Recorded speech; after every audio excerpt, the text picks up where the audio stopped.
नमस्कार दोस्तों, मैं राहुल एक बार फिर से आप सभी का हार्दिक अभिनंदन करता हूं। दोस्तों, आज हम बात करेंगे हिंदू धर्म के इतिहास के बारे में तथा उसकी भूमिका क्या है। कैसे हिंदू धर्म में अनेकता होते हुए भी एकता का स्वरूप है। विविधताएं होने के बावजूद भी एकता का संग्रह मिलता है। दोस्तों, हिंदू धर्म का इतिहास बहुत प्राचीन है। यह परंपरा वेद काल से पूर्व की मानी जाती है, क्योंकि वेद काल और वेदों की रचना का काल अलग अलग माना जाता है। सदियों से वाचित परंपरा चली आ रही है, फिर इसे लिपिबद्ध करने का काल भी बहुत लंबा रहा है। दोस्तों, जब हम इतिहास की बात करते हैं तो वेदों की रचना किसी एक काल में नहीं हुई। विद्वानों ने वेदों की रचना काल की शुरुआत 4500 ईसा पूर्व से मानी, अर्थात यह धीरे धीरे रचे गए। और अंततः माना यह जाता है कि पहले वेदों को तीन भागों में संकलित किया गया। पहला था ऋग्वेद, दूसरा था यजुर्वेद व तीसरा था सामवेद, जिसे वेदयत्री कहा जाता था। मान्यता अनुसार वेद का विभाजन राम के जन्म के पूर्व पुरुरवा ऋषि के समय में हुआ था तथा बाद में अथर्ववेद का संकलन ऋषि अथर्व द्वारा किया गया। वहीं दूसरी ओर कुछ लोगों का यह मानना है कि कृष्ण के समय में वेद व्यास ने वेदों का विभाग कर उसे लिपिबद्ध किया था। इस मान में लिखित रूप में आज से 6508 वर्ष पूर्व पुराने हैं ये वेद। यह भी तथ्य नहीं नकारा जा सकता कि कृष्ण के आज आज से 5300 वर्ष पूर्व होने के तथ्य भी ढूंढ लिए गए हैं। दोस्तों, हिंदू और जैन धर्म की उत्पत्ति पूर्व आर्यों की अवधारणा में है, जो 4500 ईसा पूर्व मध्य एशिया से हिमालय तक फैले थे।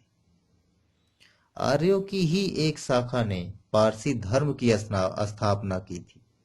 इसमें क्रमशः पारसी धर्म 2000 ईसा पूर्व, बौद्ध धर्म 500 ईसा पूर्व, ईसाई धर्म सिर्फ 2000 वर्ष पूर्व, जबकि इस्लाम धर्म आज से 1400 वर्ष पूर्व में हुआ था।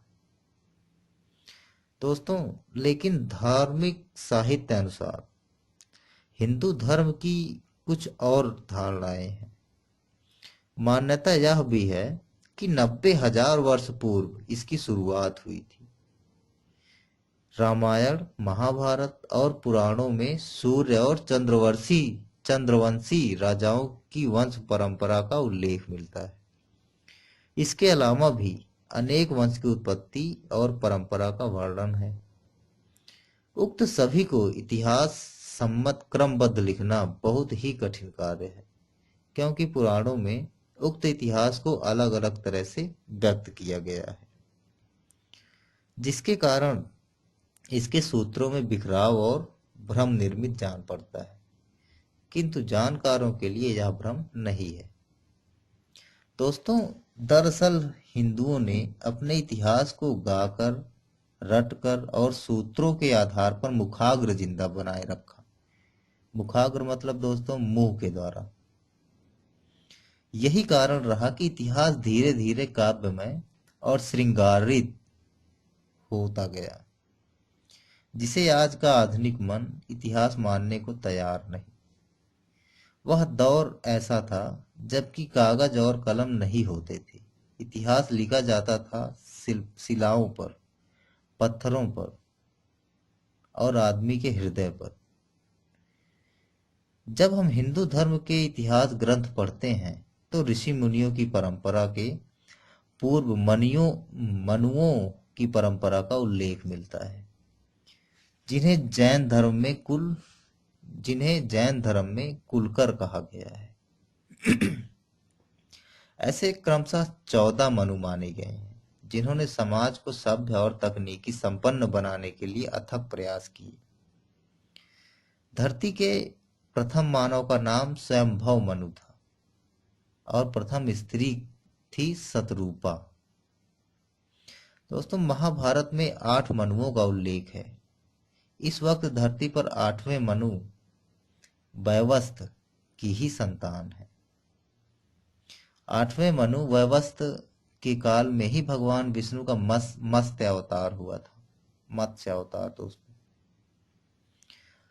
पुराणों में हिंदू इतिहास की शुरुआत सृष्टि उत्पत्ति से ही मानी जाती है।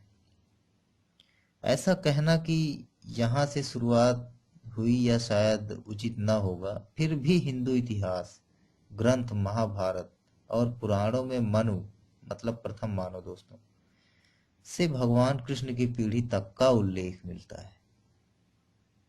दोस्तों, हिंदू धर्म के इस चैनल में हम आपको बताएंगे कि आखिर में हिंदू क्रमशः इतिहास क्या है, क्या है वैदिक प्रतीकों और पौराणिक कथाओं का सच, क्या है सृष्टि उत्पत्ति और प्रलय की धारणा। इसके अलावा अब तक राजाओं और धर्म पुरुषों की गाथा आदि। आज के लिए बस इतना ही। अगर आपको ये लेख, ये वीडियो, ये कथा अच्छी लगी हो तो हमारा चैनल सब्सक्राइब जरूर करें और ज़्यादा से ज़्यादा इसे शेयर करें, क्योंकि हमारी युवा पीढ़ी, आज के लोग या युवा हो गए, इन तक ये सब बातें पहुंचना बहुत ज़रूरी है। क्योंकि जिन्हें अपना इतिहास नहीं पता वो अपना भविष्य क्या बनाएंगे। तो दोस्तों, हिंदू धर्म के लिए आज बस इतना ही। इसी के साथ मैं राहुल आपसे विदा लेता हूँ। आगे की कहानियाँ, आगे का इतिहास मैं अपने अगले एपिसोड में आपके लिए लेकर आऊँगा। तब तक के लिए मैं राहुल आपसे विदा लेता हूँ। नमस्कार।